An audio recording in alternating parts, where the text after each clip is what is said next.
નમસ્કાર દર્શક મિત્રો, હું જપન શાહ, કાનમ એક્સપ્રેસ ન્યૂઝમાં આપનું સ્વાગત છે। જોઈએ આજના મુખ્ય અને મહત્વના સમાચાર। ભરૂચમાં 29મી ઐતિહાસિક સમરસ કળશ કાવડ યાત્રા યોજાશે। નર્મદાના જળથી ભક્તો સ્તંભેશ્વર મહાદેવનો કરશે જળાભિષેક। ભરૂચ જિલ્લામાં હિન્દુ ધર્મ સેના દ્વારા અખિલ ભારતીય સંત સમિતિની પ્રેરણા અને સશક્ત ફાઉન્ડેશન એન્ડ ચેરિટેબલ ટ્રસ્ટના સહયોગથી 29મી શનિવારના રોજ એક ભવ્ય અને ઐતિહાસિક સમરસ કળશ કાવડ યાત્રાનું આયોજન કરવામાં આવ્યું છે। આ પવિત્ર યાત્રાને લઈને હોટેલ ગંગોત્રીના કોન્ફરન્સ હોલ ખાતે પત્રકાર પરિષદનું આયોજન કરી વિગતવાર માહિતી આપવામાં આવી હતી। આ યાત્રામાં સાધુ સંતો અને હિન્દુ ધર્મ સેનાના કાર્યકરો સહિત 108 જેટલા સનાતની ભાઈઓ ચોક્કસ ડ્રેસ કોડ સાથે શિસ્તબદ્ધ રીતે જોડાશે। ભરૂચ ખાતે પાવન સલીલામાં નર્મદાજીના જળનો કળશ ભરીને આ યાત્રા ભરૂચના પશ્ચિમ વિસ્તારમાં આવેલા ડભોઈવાડ પ્રગટેશ્વર મહાદેવથી પ્રસ્થાન થઈને કાવીકંબોઈ સ્થિત સ્તંભેશ્વર મહાદેવ મુકામે પહોંચશે, જ્યાં વિધિવત જળાભિષેક કરવામાં આવશે। હિન્દુ ધર્મની પરંપરા અનુસાર સમુદ્ર મંથન વખતે ઉત્પન્ન થયેલું હળાહળ વિષ ભગવાન શિવે પોતાના કંઠમાં ધારણ કર્યું હતું, જેના કારણે તેમનું શરીર ઉષ્ણ થઈ ગયું હતું। આ ઉષ્ણતાને શાંત કરવા દેવતાઓ અને ઋષિમુનિઓએ પવિત્ર જળથી શિવજીને અભિષેક કર્યો હતો। ત્યારથી જ શ્રાવણ માસના જળાભિષેક કરવાની આ પરંપરા અવિરત ચાલી રહી છે।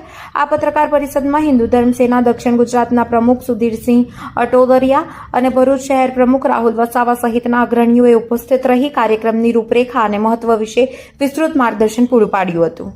રિપોર્ટર રવિ સૈયદ, ભરૂચ। સુધીરસિંહ અટોદરિયા, અખિલ ભારતીય સંત સમિતિ પ્રેરિત ભરૂચ જિલ્લા હિન્દુ ધર્મ સેના પ્રમુખ। આજે 29/8 શનિવારના રોજ સવારે 10 વાગે ભરૂચ ખાતે ડભોઈવાડ ખાતેથી અખિલ આ બીજી કાવડ યાત્રા, ઐતિહાસિક બીજી કાવડ યાત્રાનું આપણે પ્રસ્થાન કરવાના છે। એની અંદર અખિલ ભારતીય સંત સમિતિના ગુજરાતના અધ્યક્ષ દેવીદાસ મહારાજ બાપુ, ભરૂચ જિલ્લાના સાધુ સંતો, અમારા ધર્મ સેનાના આગેવાનો અને ધાર્મિક સાધુ સંતો, સામાજિક આગેવાનો બધા જ પધારવાના છે।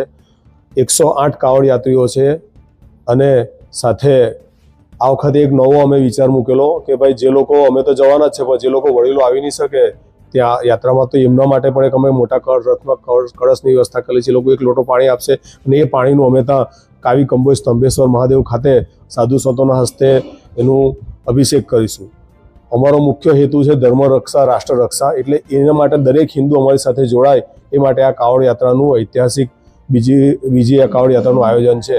અને ગયા વર્ષના અનુભવના આધારે આ વખતે 1 દિવસ વધાર્યો છે, જ્યાંથી ડભોઈવાડ પ્રગટેશ્વર મહાદેવથી શરૂઆત કરીશું। ત્યાં સાધુ સંતો અને રાજકીય મહાનુભાવો શ્રી ગણપતભાઈ વસાવા સાહેબ, યુવા નેતા મુકેશભાઈ રાઠવા સાહેબ, મનસુખભાઈ વસાવા સાહેબ અને બીજા દરેક સમાજના અને સામાજિક રાજકીય આગેવાનો અને સાધુ સંતો, દિલીપદાસ મહારાજ, દેવુબા કાઠી, અમારા ગંગાદાસ બાપુ મહારાજ, મુક્તાનંદ સ્વામી, સોમદાસ બાપુ, લોકેશાનંદજી, તમામ સાધુ સંતોના સાનિધ્યમાં ત્યાંથી અભિષેક કરી પવિત્ર ગંગા, નર્મદા મૈયાનું જે આપણી ગુજરાતની ગંગા કહેવાય એનાથી પ્રગટેશ્વર મહાદેવનું અભિષેક કરી અને યાત્રા સ્વરૂપે ત્યાં જવાના છે। અને આ યાત્રાની અંદર બીજું એક નવો વિષય આવેલો છે કે ઉજ્જૈનમાં જે ભસ્મ આરતી થાય છે તે આખી ઉજ્જૈનની ટીમ આવવાની છે ડભોઈવાડ ખાતે, અને એ પણ યાત્રાના રૂટ પર